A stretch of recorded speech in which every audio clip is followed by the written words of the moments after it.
Hi guys, welcome back to the channel and thanks for joining me today for another video. So in this instalment we'll be looking at some of the two-way radios that have come out of China that bear striking resemblances to some of the top brand models that are out there.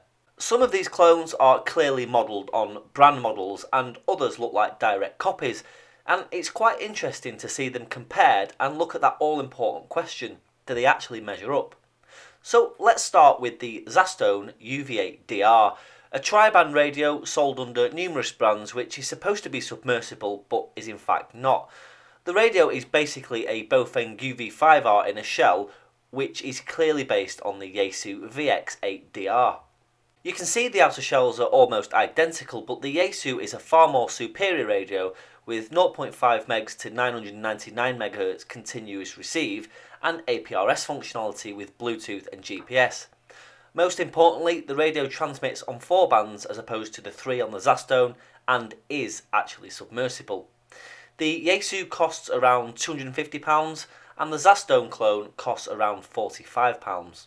So next is the Baofeng UV3R, the tiny dual bander that came out long before the UV5R in the mid-2000s. This small 2-watt transceiver covers 136 to 174 MHz and 400 to 470 MHz with 99 channels and a built-in FM broadcast band receiver. This radio was clearly modelled on the Yaesu VX3R, which is very similar in looks with the addition of a few extra buttons. However, the Yaesu packs much more of a punch with 0.5 to 999 MHz continuous receive and transmit on 2 meters and 70 centimeters. And with the exception of the buttons, the two radios are very similar in appearance. They're the same size and shape and have identical control knobs, LED indicators, speakers and screens.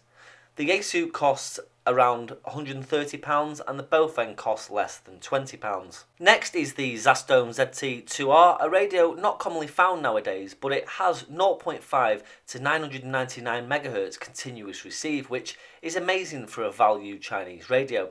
It transmits on 144 to 146 MHz and 430 to 440 MHz, which covers 2 meters and 70 centimeters, and this tiny radio outputs up to 3 watts. This radio is a copy clearly of the Yaesu VX2R, minus a couple of minor features, but has the same receive coverage, covers the same bands on transmit, and outputs the same output power. On paper, both radios are similar, but the receive quality was much better on the Yaesu compared to the Zastone clone, as you would imagine. Both radios appear now to be out of production, but the Yaesu cost around £160 and the Zastone cost around £80. Next is the TYT TH-9800, a mobile quad-band transceiver with cross-band repeat functionality from TYT, a company that's actually been around for quite a while. It covers 2 meters, 6 meters, 10 meters and 70 centimeters on transmit with airband receive capability. Now, as you can see, it bears a striking resemblance to the Yaesu FT8900R, which is also a quad bander but with wider receive capability covering the FM broadcast band and 700 to 985 MHz. Like the TYT version, it has crossband repeat function and a dual display. Both radios have DTMF microphones and a detachable remote head for mounting the screen separate to the transceiver body, and the TYT version costs around £180, whereas the Yaesu version cost around £330. And then lastly is the Zastone D9000, a really impressive transceiver which is packed full of features and works extremely well. It has crossband and same band repeat functionality, and you may have guessed it's been modelled on the Icom 2820. The 2820 has almost the exact same features as the Zastone, with the exception of D-Star and diversity receive, which is only on the Icom.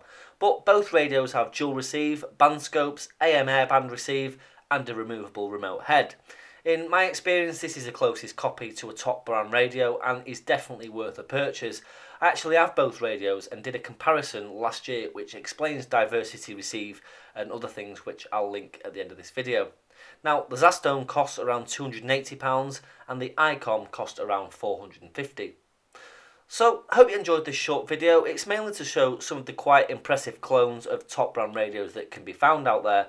Some are quite good, some are not so good, and of course many will never compete with the branded radios, and mainly because they're not meant to. They're priced much lower and have much less in the way of functionality, but can still work well as a cheap two-way radio. So, hope you enjoyed that one, guys. I'll leave it there. If you have any questions, comments or suggestions, drop them in the box below. If you have any other radios that you think are like the top brand radios, then let me know in the comments below. Maybe we'll do a part 2. And all that's left to say is 7-3. Thanks for watching. We'll catch you in the next one. Cheers.